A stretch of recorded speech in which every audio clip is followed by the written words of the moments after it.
Welcome everybody, I am your lovely host Sebastian. Now with the new Pokemon games coming out, the competitive scene will be changing completely. I think this new mechanic and rule set will have a greater impact in all draft leagues out there. Now, as you know, the qualifying round of the Critical Continental Cup is just around the corner, and videos will serve as a small spotlight episodes that will serve as a guide for new and returning players. In this episode, I will be giving my opinions on how to draft and what I think will be good, and hopefully it will help ease the uncertainty of this format. On screen right now is the rule set that will be playing for the Critical Continental Cup 2023 format. Feel free to pause the video and read it through. If you wish to take part of this competitive draft league, a link to the Discord will be in the description below. Over there, you will be able to find the prerequisites to join as well as the tier list once the new Pokemon are revealed. Now, the biggest item on this list is the limit on the amount of Terra types that each team will be able to draft. And since you will only be able to use those throughout the season, I believe your team will require a little bit more synergy than previous seasons. Now, this will usually be a spotlight where I review a single Pokemon. However, the first episode we will do an exception.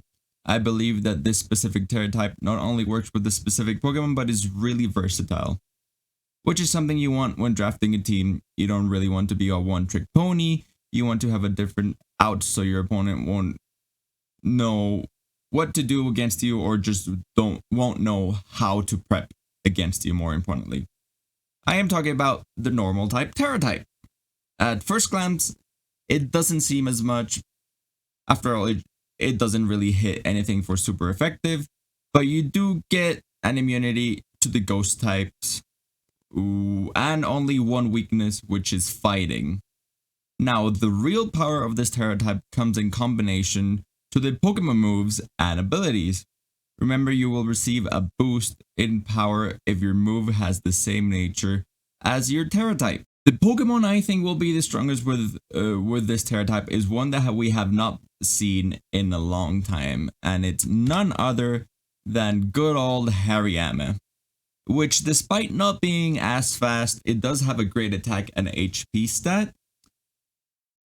But why is it really good? Well, starting off, it is one of the best fake out users, just straight up out there. But it is also known for the move Facade, which pairs really well with the ability Guts. The move Facade is a normal type move that doubles the damage when the user is under the influence of a status move, meaning it pretty much becomes a 140 base attack.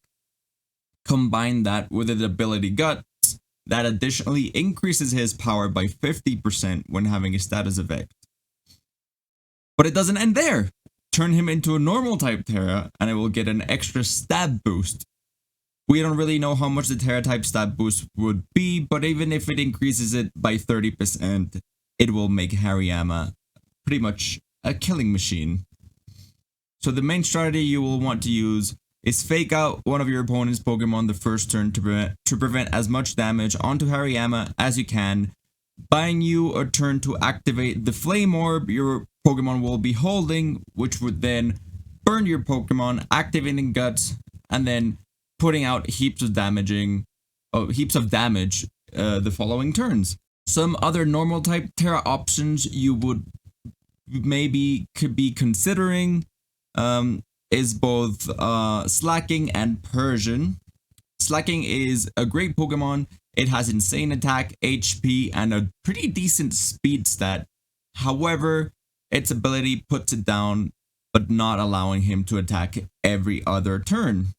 However, if you do manage to remove its ability, you can also use the same strategy as Hariyama and start dishing out insane damage with Facade. It is important to note that those two other options are already normal types, so they will be giving an extra boost on the normal typing when terastallizing in a normal type. So they do have an increase in damage However, Hariyama is still, I think, a little bit more prominent in this scenario. The second option is not as good as Slacking.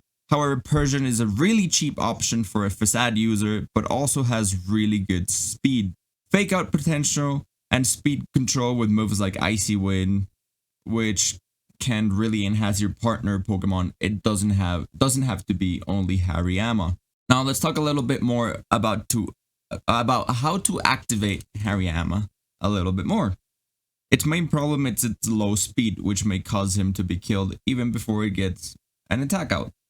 So here is a solution that you might want to apply, but before that, let's talk about a proper replacement Pokemon if your Hariyama was sniped during the draft and you need just a backup option. This Pokemon is none other than good old Flareon. A lot of people sleep on this Pokemon and kind of forget how powerful it is. Yes, it's not as bulky as Hariyama and doesn't have any fake out shenanigans, but it still has an insane 130 attack stat and has a really good special attack that kind of balances its lack of HP stat. Hariyama still is a really good Pokemon, but Flareon I believe is a really good cheap gut Pokemon that you can replace. So yeah, as I said, it already has the ability Gut and the move Facade. So just change the item for a Toxic Orb and just go blasting the same strategy as Hariyama. Now, how do we activate Hariyama and Flareon? It's pretty much, we have to counter their lack of speed, right? The answer is pretty much speed control. So let's talk about one of the main uses of speed control, which is Trick Room. To be more specific, Ghost type Pokemon using Trick Room. In this case, we have both Gengar and Mismagius, which really pair well with the Normal Type Terra, since they are immune to their only weakness, fighting. This just means you will be able to dodge attacks by either swapping them in or using moves like Ally Switch and so on. The main strategy here will be to fake out one of your opponent's Pokemon with Hariyama and then use Trick Room with your partner Pokemon. This will mean that for the next turn, the speed priority will be opposite, allowing your Hariyama to activate and kill something before it kills you. Another bonus is that these Pokemon have a wide range of coverage moves, such as Thunderbolt and Energy Ball, and that may be useful for you when prepping against your opponent. However, the main problem is that these Pokemon are really known for their bulk and are too fast to really use under Trick Room. But if you picked Gengar, you will have a really fast Icy Wind user as well, which gives you a secondary option of speed control. Something else to point out is that your opponent won't be able to fake out your Ghost type Pokemon since you're immune to Normal type moves. So if you give it a Mental Herb as an item, you will pretty much guarantee a Trick Room on turn 1, as long as you don't get one hit KO'd. Now, if you think that what you've drafted so far doesn't require something speedy, or you need a little bit more bulk in your team, there is another option.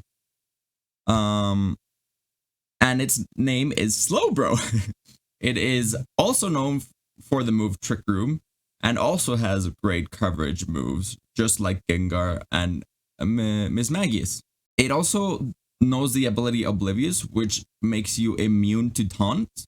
So if you pair that with the new item Covert Cloak, which removes secondary effects from moves used against you, such as flinching from fake outs, you have pretty much a guaranteed turn 1 Trick Room as well.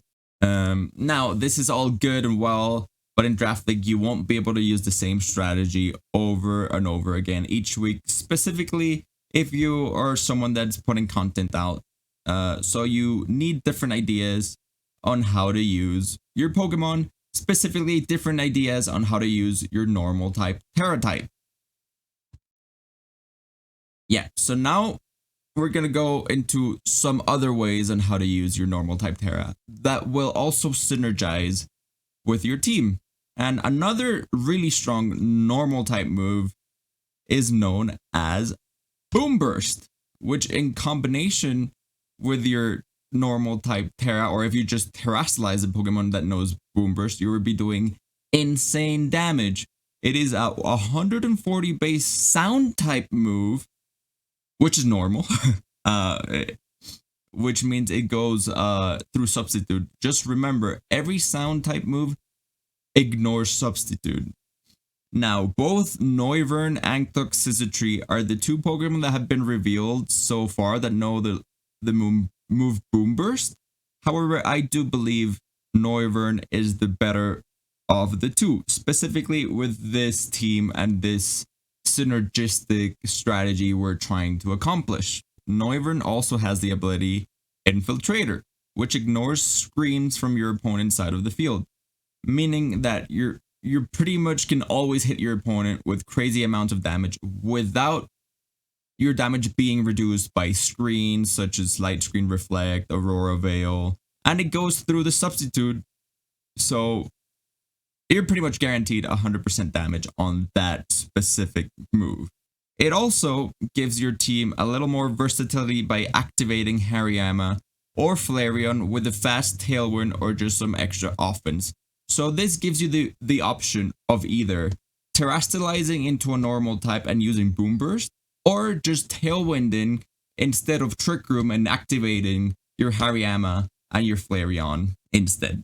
If for some reason you can't get access to Noivern, your second bet option would be good old Staraptor, which hasn't been a Pokemon we've seen in a long time. While it doesn't have the move Boom Burst, it still really has a good ability known as Intimidate, which lowers your opponent's attack, and also has the access to Tailwind, which means you would also be able to activate the rest of your team. You also have the option of terrestrializing him into a normal type, using the move Double Edge, which in combination with its ability Reckless will boost even more the damage. And that is it for today. I think normal type terrestrializing will be one of the more flexible and powerful options in the league. What other Terra type do you think will work great against in combination with this one? Let me know in the comments below. And just remember, this is all based on my opinion and on my analysis. It may be flawed when executing it, when the actual games came out and when we're actually experimenting with the league. But nevertheless, let me know what you think. And if there's any other Pokemon, any other Terra types you would like me to cover, just leave them in the comment below. And if you like the content, just don't forget to subscribe. I'll see you guys next time. Bye bye.